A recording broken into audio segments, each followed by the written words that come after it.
Okay, this is also for Monday, January 27th, second video where the problems are pretty much done for you. If you got your book out, your paper out, your pencil out. Okay, the question I left off with when Felix Baumgartner was falling through, well, the atmosphere, but it was so exceedingly thin up there, it doesn't even look like there was anything resisting him. How much time did it take him to hit 400 meters per second, which is about, well, it's supersonic. If he free fell at 10 meters per second squared, which is a smidge more than gravitational acceleration is.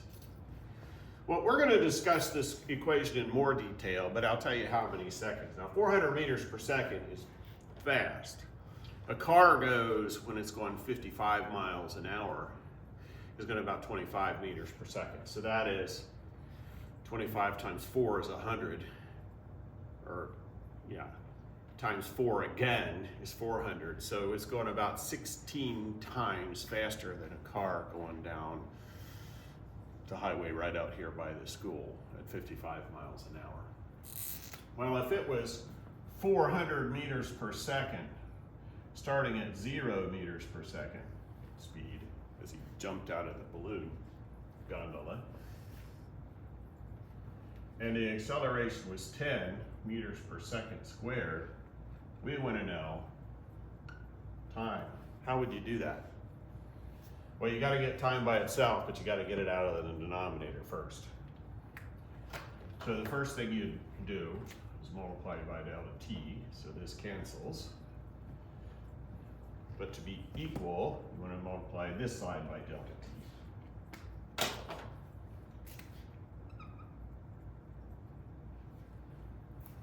Now how do you do this? Well, 400 minus 0 is 400. Now we've got to do what to get t by itself, or delta t by itself? Delta t just means a change in time. It just means 2 subtracted times. That's all it means. Well, you got to divide by 10 meters per second squared. So if I divide this side by 10 meters per second squared to be equal, I have to divide this side by 10 meters per second squared. And I'm going to end up with 400 divided by 10, which is 40 seconds. So it'd take him 40 seconds to hit supersonic speed, and about 40 seconds to hit 400 meters per second. Okay, but we'll come back to these equation here in a little bit. In the meantime, when an object accelerates, it could speed up, it could slow down, it could change direction, it could do a combination of change direction and slow down. It could do a combination of change direction and speed up. That equation that I just worked is for straight down in a line. The only equation, the only calculating you are going to be doing is for a straight line. So go to figure on page 57, 16, where Tamara's got her car going. And the speed is nothing to start, and nothing here, and nothing here. So here, here, and here, Tamara or Tamara or Tamara. Don't ask me to keep up with the kids' names nowadays.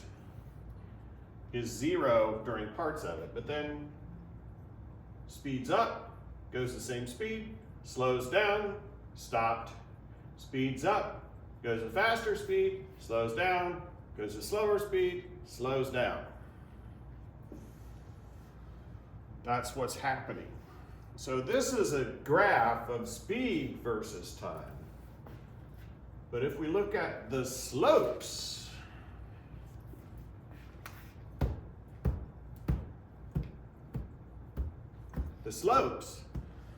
they tell us what the acceleration is doing.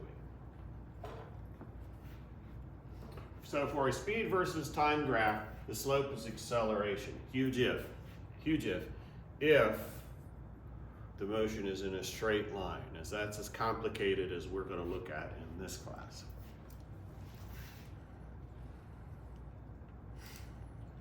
Okay, so what is slope? You know from math class Slope is rise over run. So the rise is the fast speed minus the slow one, and the run is the farthest time versus the shortest time. You're going to subtract these two and these two. You know that from slope from math class.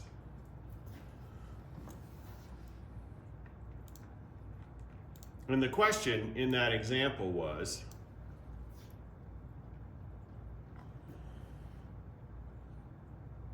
to find the slope, well, let's find it from 3 seconds to 3.75, which is from here to there. Let's do the slope of that. You know how to do the slope for math class. Okay, it is 20 for the high number minus 0, that's the rise. And the run is 3.75, because this is 3, 4, 3 and a half, 3 and a quarter, 3 and a half, 3.754. 3.75 minus 3. So it sets up like this. 20 kilometers per hour minus 0 kilometers per hour divided by 3.75 minutes minus 3.0 minutes. And when you subtract these, you get 20. When you subtract these, you get 0.75. So this person is speeding up by 20 kilometers of hour per speed, as read on the speedometer, every 3/4 of a minute. Now, the thing is that is not meters per seconds and seconds, and in physics we do that. So when you divide on your calculator 20 by 0.75, you get 26.7. You get 26 2/3, repeating 6. 26.7 kilometers per hour every minute. What is that speed in meters per second squared? Let's do that. Oops. All right, so I'm going to use a little conversion analysis. First, we're going to change this to minutes squared and then probably to seconds squared. So I want meters per second. So we need this to be changed to meters, and we need all these times to be changed to seconds. So the first thing I did was get rid of that hours.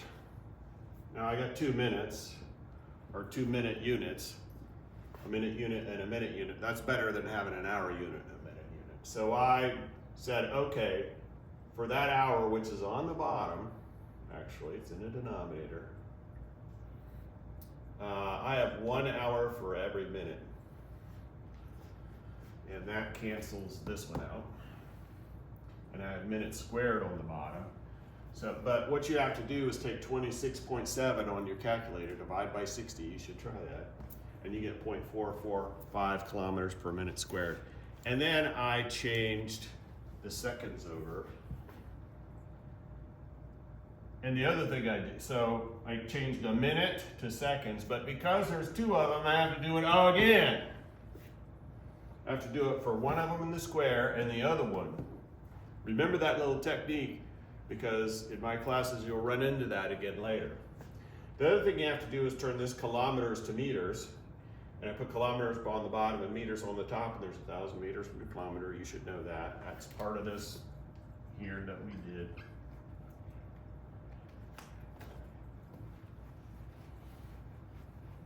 Okay, and then when you multiply that through, 0.445 times 1,000 is 445. 60 times 60 is 3,600. So you should have a step that looks like all the bottoms multiplied underneath, all of the tops multiplied. And the only unit left is seconds squared on the bottom. And the only unit left up here is meters. And so it ends up being this. Now, don't let this freak you out, because this would be more than you could do at this point. But I want you to see it. When you divide these numbers, you get 0.12 meters per second squared.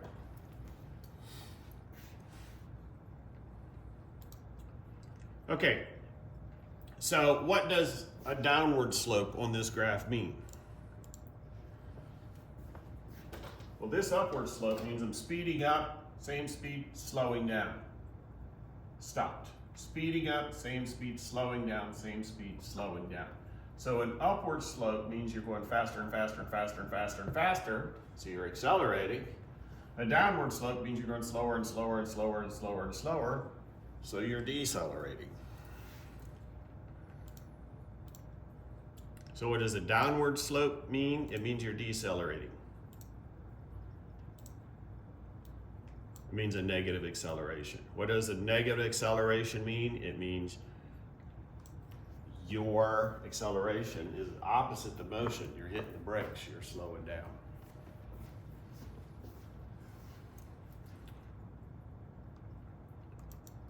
Okay, there are several ways to find acceleration. I mean, my physics students are dealing with this. I could probably find 20 of them. We're going to do one, and we're on page 57.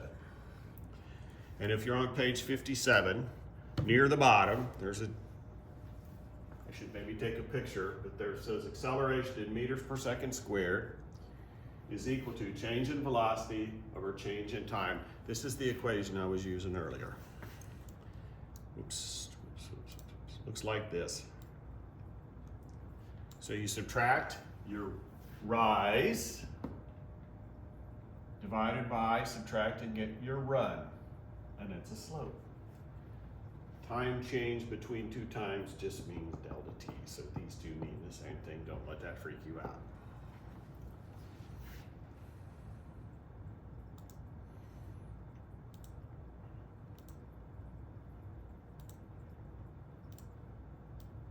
Okay, so sample problem, page 58. We'll do these and turn them in. A skateboarder has an initial velocity of 3 meters per second squared and comes to a stop in 2 seconds. What's the acceleration? The time difference is 2 seconds. So first stopwatch time, second stopwatch time takes 2 seconds. That subtraction is done. So the skateboarder starts at 3 meters per second, ends at 0 meters per second. So you're going to subtract the starting from, and that's going to be negative, which means the skateboarder is slowing down. So 3 divided by 2 is 1.5, and it's negative. So the acceleration is 1.5 meters per second squared east if the skateboarder was going west. So west is this way.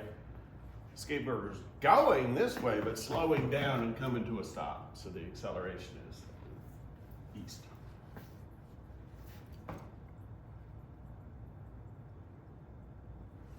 Yeah, the acceleration is east. Okay. Next, let's look at some problems. There's our equation. Number 28. An airplane starts at rest and accelerates down the runway for 20 seconds. So we've got 20 seconds in the denominator. Its velocity is 80 meters per second north. What's the acceleration? So we are looking for the acceleration. And the airplane is speeding up, going down the runway. It starts at rest, so its initial velocity is 0, and I think this is 80. So it should be 80 meters per second minus 20, minus 0 meters per second over 20 seconds. Now 80 minus 0 is 80, and 80 divided by 20 is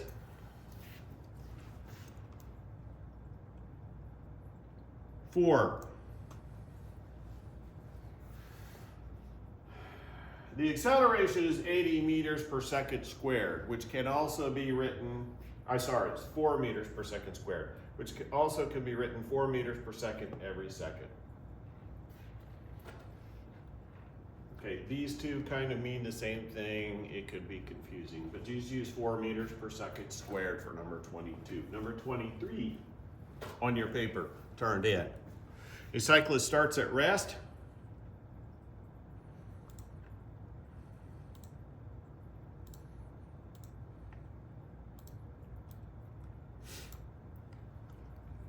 and accelerates half meters per second squared south for 20 seconds, what is the final velocity? Okay, put your half meters per second squared here.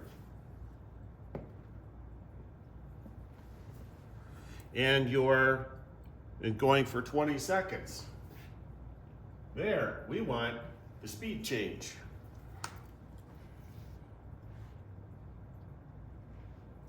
Now, the cyclist starts at rest, which is 0. So there's where our numbers belong. Just take a look further down the screen. You should be writing this out.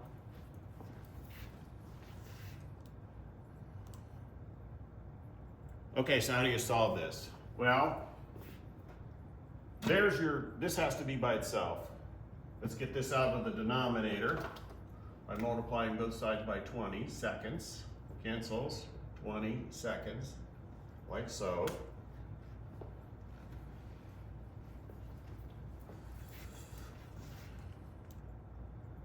And then you just have to, well, that's your answer, because this minus 0 is just the variable. And so 20 times a half is 10. This seconds cancels with one of those in the denominator, but not that one. And let's do the last one. A ball is dropped and falls with an acceleration of 9.8 meters per second squared. That's at 0. By the way, that's almost 10. And in this chapter and on the test, I will let you use 10. It makes the math easier. If you want to use 9.8, you can.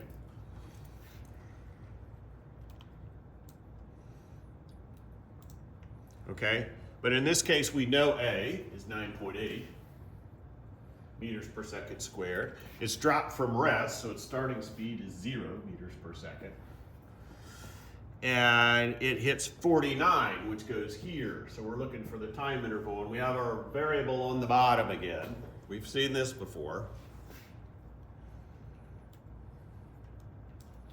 Okay, so we have 9.8 meters per second equals 49 meters per second minus 0 meters per second over t. We have to get this out of the denominator. So I don't know if I subtracted these first or got this out of the denominator first, but those things have to, two things have to happen.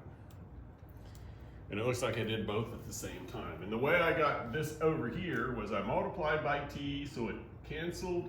And to be equal, I multiplied by t over here. So it's gone there and it appears here. And when you do that, now you just divide this over.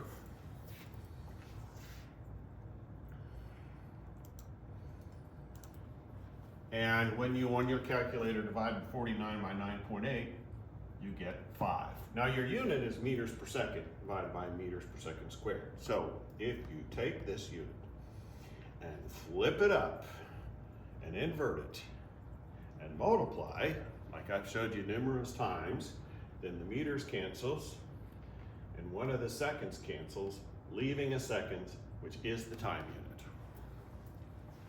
Okay, we'll stop with that.